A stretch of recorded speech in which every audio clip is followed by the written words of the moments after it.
नमस्कार मित्रांनो. कधी कधी नातं तुटत नाही, पण आतून मात्र पोखरत जात असतं.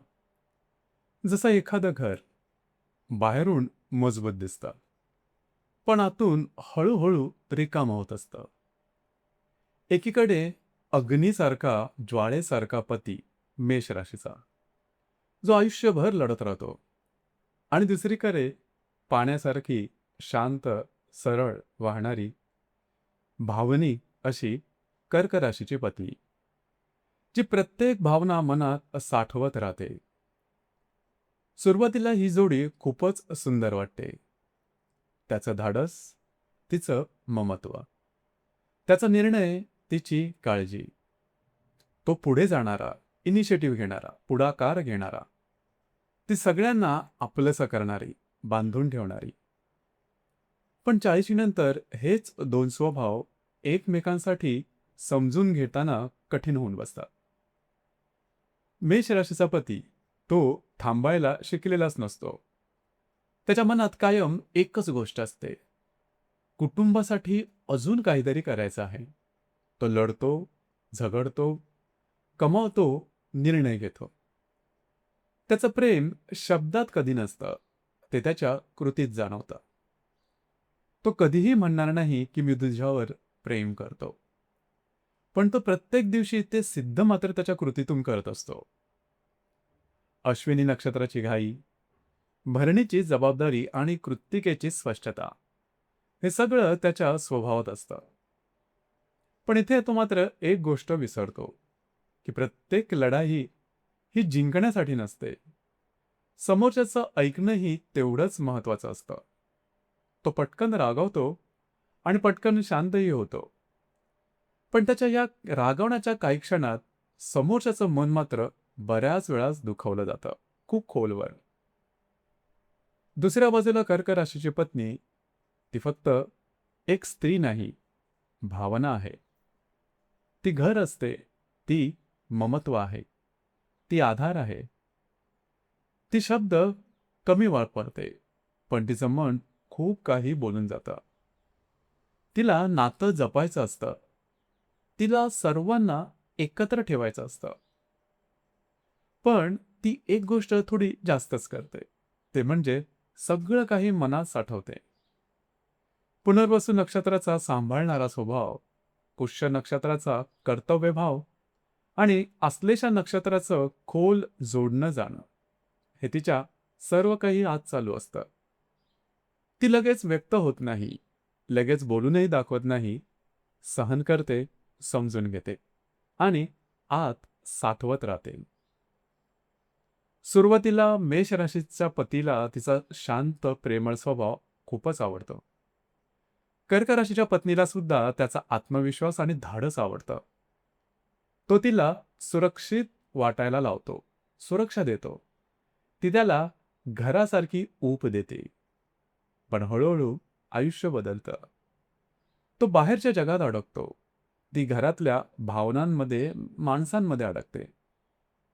तो विचार करतो की मी इतकं करतो आहे, तरी ती नाराज का आहे? आणि तिचे विचार वेगळेच असतात. तो माझ्याशी बोलत का नाही जास्त? माझं ऐकत का नाही? तो घरी येतो, थकलेला असतो. ती दिवसभर साठवलेल्या तिच्या भावना त्याच्यासमोर मोकळ्या करायला तयार होते. ती काहीतरी बोलते, तेवढ्यात तो म्हणतो, "आत्ता नको, खूप दमलो आहे मी." आणि इथूनच नात्यात एक वेगळीच शांतता जन्म घेते. भकास अशी. ती शांतता, ज्यात शब्द असतात, पण भावना नसतात. ती बोलणं हळूहळू कमी करते. तो तिला टाळायला सुरुवात करतो.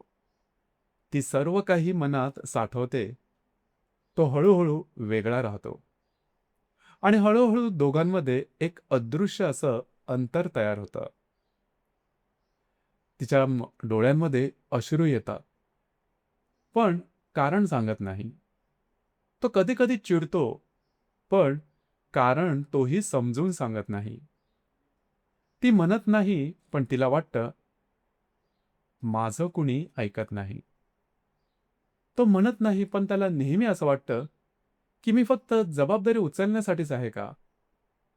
दोघांचं एकमेकांवर प्रेम असतंच, पण व्यक्त करण्याच्या पद्धती मात्र वेगळ्या असतात.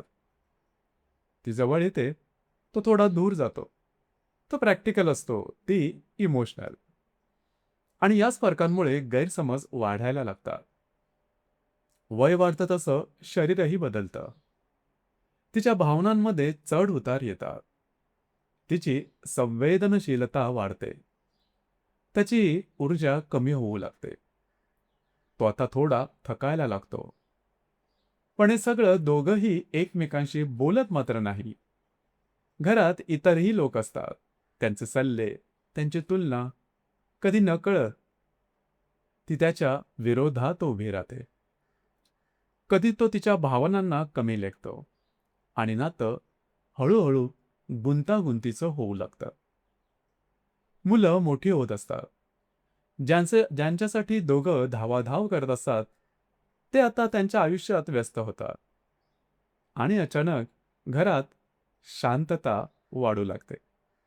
दोघं एकमेकांसमोर असतात, पण बोलण्यासाठी काहीच उरलेलं नसतं. तिला आतून रिकामं वाटतं. तो बाहेरून थकलेला दिसतो. आणि मग लहान सहान गोष्टींवरून एकमेकांना टोमणे मारणे सुरू होतात. ती म्हणते, तुला माझी कधीच कदर नव्हती. आणि त्यावर त्याचं उत्तर, तू कधीच खुश झालेली मी पाहिलेलं नाही. एकमेकांसाठी ऐकणं, थांबणं हे कमी होऊ लागतं. आदर कमी होऊ लागतो. आणि नातं हळूहळू कोसळायला लागतं. पण कर्क राशीच्या पत्नीची एक ताकद मदर असते. ती नातं कधीही सोडत नाही. आणि मेष राशीचा पतीची सुद्धा एक ताकद असते, की तो नात्यासाठी लढतो, झगडतो. जर या दोघांनी एकमेकांना थोडंसं समजून घेतलं, जर त्यानं थोडं थांबून तिचं ऐकलं, जर तिनं त्याच्या शांततेमागचं कारण समजून घेतलं, जर का त्या दोघांनी रोज फक्त 15 मिनिटं मनापासून बोलायला सुरुवात केली, जर तिने तिच्या मनात साठवलेले सर्व विचार कमी केले आणि त्याचं ऐकणं वाढवलं, जर त्याने महिन्यातून 2दा तरी कमीत कमी स्वतःहून एकमेकांसाठी वेळ घेतला, काढला आणि टोमणे थांबवले आणि एकमेकांचं ॲप्रिशिएशन जर का सुरू केलं, तर हेच नातं पुन्हा जिवंत होऊ शकतं. आणि कधी-कधी जेव्हा भावना खूपच गुंततात, तेव्हा बाहेरून मार्गदर्शनाची सुद्धा गरज भासते. ज्योतिषाच्या माध्यमातून दोघांचा स्वभाव, ग्रहांचा काळ याचा अभ्यास केला तर बऱ्याचशा गोष्टी स्पष्ट होऊन जातात. कारण कधी-कधी समस्या व्यक्तींमध्ये नसते, ती त्यांच्या वेळेमध्ये किंवा परिस्थितीमध्ये असते. आणि योग्य वेळी योग्य सल्ला मिळाला तर नातं नक्कीच वाचतं, किंबहुना अधिक मजबूत होतं. शेवटी मेषपतीचं प्रेम करणं कधी कमी होत नाही. तो ते फक्त व्यक्त करत नाही. कर्क राशीचा पत्नीचं सुद्धा प्रेम कधी संपत नाही. ती सर्व प्रेम आत साठवते. आणि जेव्हा आग आणि पाणी एकमेकांना विझवण्याऐवजी समजून घेता, तेव्हा ते मिळून एक शांत, सुंदर आणि खोल असं नातं तयार करतात. धन्यवाद.